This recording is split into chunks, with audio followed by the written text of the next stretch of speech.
Good evening, I'm Tom Forman in for Aaron Burnett. Out front tonight, the transparency tornado. President Obama's team is ripping into Mitt Romney for what they call an appalling lack of transparency. They say he's hiding things about his past, his businesses, his finances, and they're hitting hard with a new web video and attacks from the vice president himself.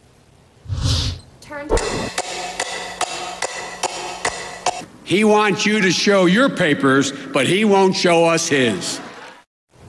Democrats have been demanding more financial disclosure from Romney for weeks and suggesting that he's got secrets he's keeping from voters. Listen. This is the most secretive candidate since Richard Nixon. Mitt Romney plays by a different set of rules and keeps his bundler secret, like a lot of other things that he keeps secret. Governor Romney has released his tax return for only 1 full year. Critics say even his father released 12 years of returns when he was running for president back in 1968. Romney also holds offshore bank accounts in Switzerland, the Cayman Islands, and Bermuda. To be fair, those accounts could be completely legitimate, but the Dems are whipping up this perception that something shady is going on. But hold on. This storm may be turning back on the president. President Obama has gone to great lengths to brag about his openness, honesty, and transparency in his White House. We have put in place the toughest ethics laws and toughest transparency rules of any administration in history. Transparency, transparency, transparency. We've heard it over and over again. But do his claims add up? He promised to publish the White House visitors log so the public could see who was coming and going all the time.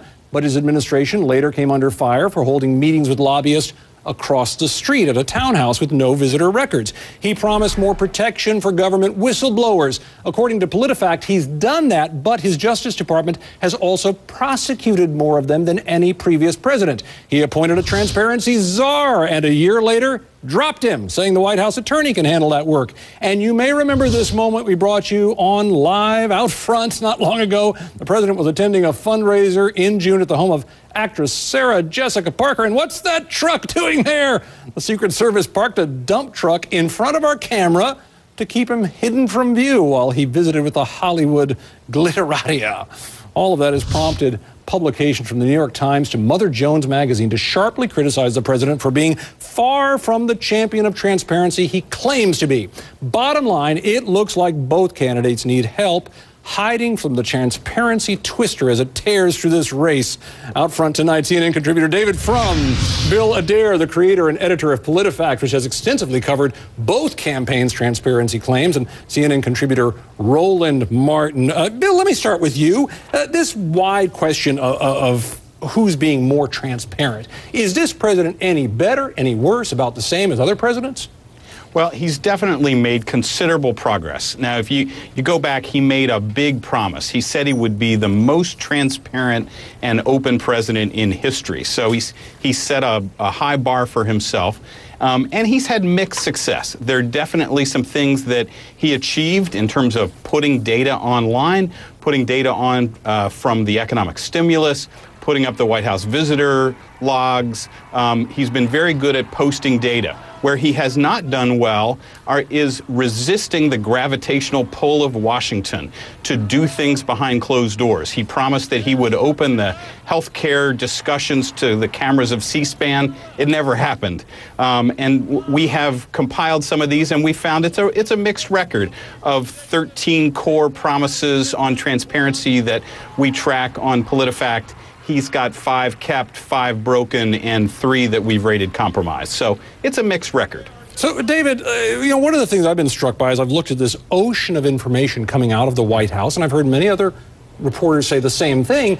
Yeah, there's a lot of information coming out, but when you're releasing the information that you want to release, that's just PR. That's not transparency. Well, I'm a big believer in government accountability, but I think transparency is the most overrated concept in government. It doesn't do what you want it to do.